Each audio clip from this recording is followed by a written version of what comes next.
as the official workplace and executive residence of the President of the United States. The White House stands as one of the most famous and recognizable buildings in the world, but behind its stately neoclassical facade, details of its construction and history are far less well known. In this video, we will talk about the iconic structure that has served as home to all but one U.S. president.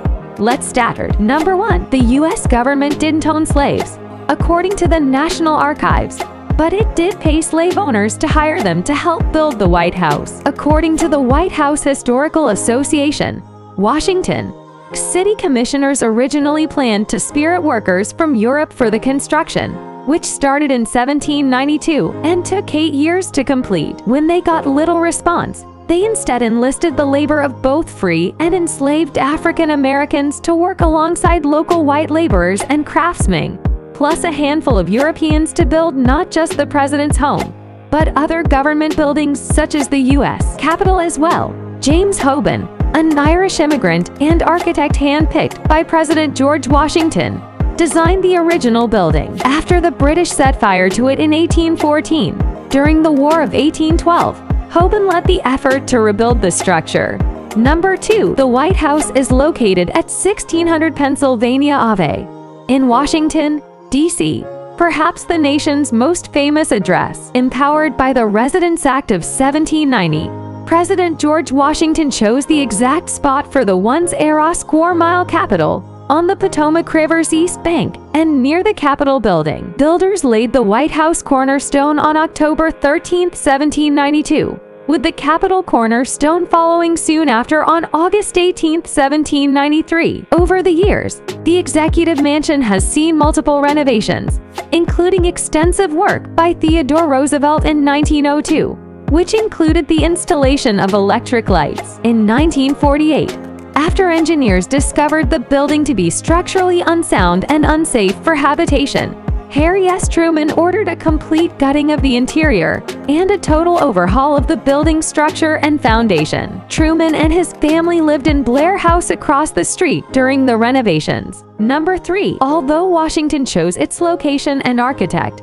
he was the only president never to live in the White House. President John Adams was the first to move into the residence in 1800 before it was finished. Since then, every president and his family has lived at 1600 Pennsylvania Avenue. 2 presidents have also died in the White House: William Henry Harrison in 1841 and Zachary Taylor in 1850, as well as 3 first ladies: Letitia Tyler, Caroline Harrison, and Ellen Wilson.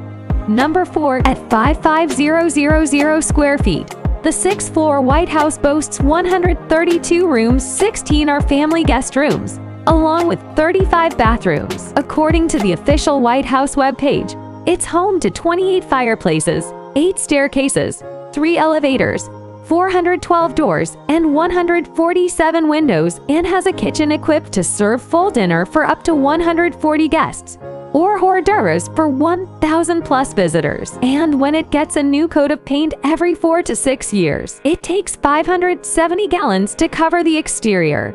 The mansion and grounds also include a now-covered indoor swimming pool, installed for Franklin D. Roosevelt, and an outdoor pool, installed by Gerald R. Ford. Other on-site facilities where the president can let off some steam: a tennis court, 1-lane bowling alley, small movie theater, game room, jogging track, and putting green. There are rumors of secret rooms in the building, but according to the White House Historical Association, the only secret passage is an emergency shelter built under the East Wing during the presidency of Franklin Roosevelt.